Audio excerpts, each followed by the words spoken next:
Hello सखीज kitchen मीनाक्षीमध्ये तुमचं खूप खूप स्वागत। आज मी भरपूर भाज्या आणि वेगवेगळ्या डाळी घातलेली अतिशय पौष्टिक आणि चविष्ट अशी खिचडी कशी बनवायची ते दाखवणार आहे। रात्रीच्या जेवणामध्ये काय बनवावे सुचत नसेल आणि हलकं फुलकं खायचं असेल तर तुम्ही अशी खिचडी नक्कीच बनवून बघा, खूप छान होते। इथे मी 2 वाटी वाडा कोलम तांदूळ घेतलेले आहेत आणि 1 वाटी मिक्स डाळ घेतलेली आहे।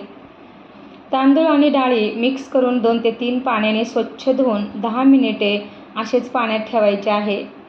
खिचडीसाठी भरपूर अशा भाज्या कट करून घेतलेल्या आहेत। इथे मी 1 मोठा कांदा, 1 मोठा टोमॅटो कट करून घेतलाय। भरपूर अशी हिरवीगार कोथिंबीर स्वच्छ धुवून कट करून घेतलेली आहे। कढीपत्ता सुद्धा बारीक कट करून घेतलेला आहे। अर्धी वाटी शेंगदाणे घेतलेले आहेत। 1 चमचा हिरव्या मिरचीचा ठेचा घेतलाय। लसणाचे तुकडे घेतलेले आहेत आणि 2 चमचे भरून लिंबाचा रस घेतलाय। हिंग, हळद, 1 चमचा धना पावडर, अर्धा चमचा पुलाव मसाला घेतलेला आहे आणि फोडणीसाठी राई जिरं घेतले। तांदूळ आणि डाळी निथळून घ्यायच्या।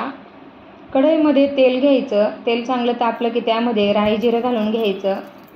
राई जिरं छान तडतडलं की त्यामध्ये हिंग घालून घ्यायचा। आता यामध्ये कट केलेला कढीपत्ता घालून घ्यायचा आहे।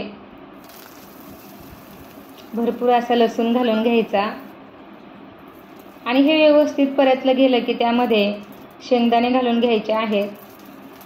जर तुम्हाला शेंगदाणे खिचडीमध्ये आवडत नसतील तर नाही घातले तरी चालतील।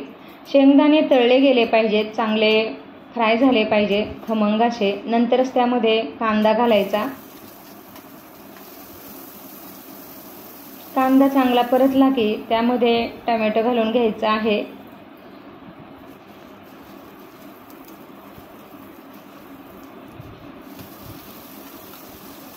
मी हिरवी मिरची वापरून खिचडी बनवणार आहे, म्हणजे अगदी कमीत कमी साहित्यात पण चविष्ट अशी ही खिचडी होते। हिरवी मिरची व्यवस्थित परतून घ्यायची, त्याचा कच्चटपणा गेला पाहिजे। आता यामध्ये बाकीचे कोरडे मसाले घालून घ्यायचे आहेत आणि लगेचच त्यामध्ये भाज्या घालून घ्यायच्या, म्हणजे मसाले करपत नाहीत। आणि भाज्या मसाल्यांमध्ये चांगल्या फ्राय करून घ्यायच्या आहेत। मी इथे गाजर, मटार, शिमला, बटाटा, घेवडा समप्रमाणात पण डाळ आणि तांदळाच्या दुप्पट घेतलेले आहेत। चवीपुरतं मीठ घालून घ्यायचं आणि व्यवस्थित मिक्स करून घ्यायचं आहे। भाज्या चांगल्या फ्राय झाल्यानंतरच त्यामध्ये डाळ आणि तांदूळ घालायचं आहे। आता यामध्ये डाळ आणि तांदूळ घालून घेऊयात आणि चांगलं परतून घ्यायचं आहे। लगेच पाणी नाही घालायचं। मंद गॅसवर 2 मिनिटे यावर झाकण ठेवायचं आणि झाकण ठेवून आपल्याला चांगलं परतून घ्यायचं आहे। परत एकदा पुन्हा एकदा सगळं साहित्य व्यवस्थित खालीवर करायचं। एका बाजूला 6 ते 7 वाटी पाणी गरम करायला ठेवलेलं आहे।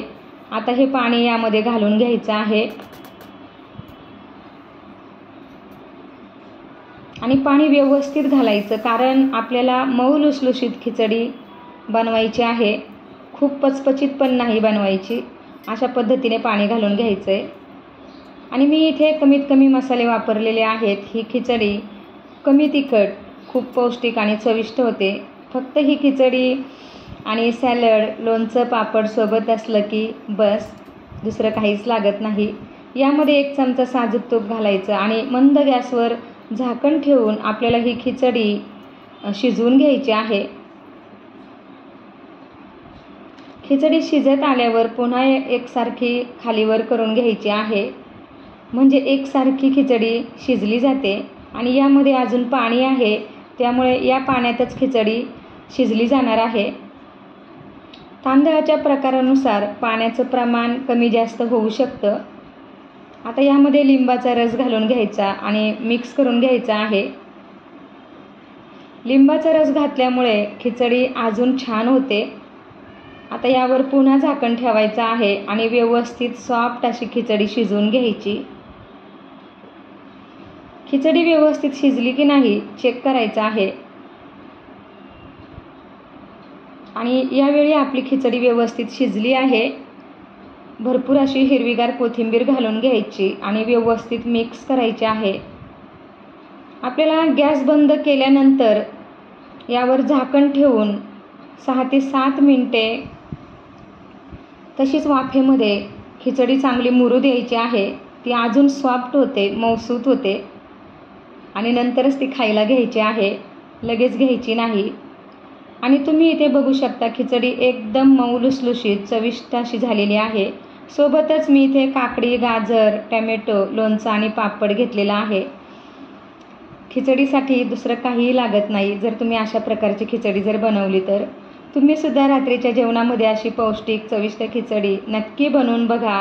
कशी झाली ते सांगा. आणि आपल्या सखीच किचन मीनाक्षी या चॅनलला अजूनही सबस्क्राईब केलं नसेल तर लाईक, शेअर आणि सबस्क्राईब करा. सोबतच तिथे बेल आयकॉन असते ती सुद्धा प्रेस करा, म्हणजे मी टाकत असलेल्या नवनवीन आणि पारंपरिक रेसिपीज तुम्हाला पाहता येतील. थँक्यू. बाय.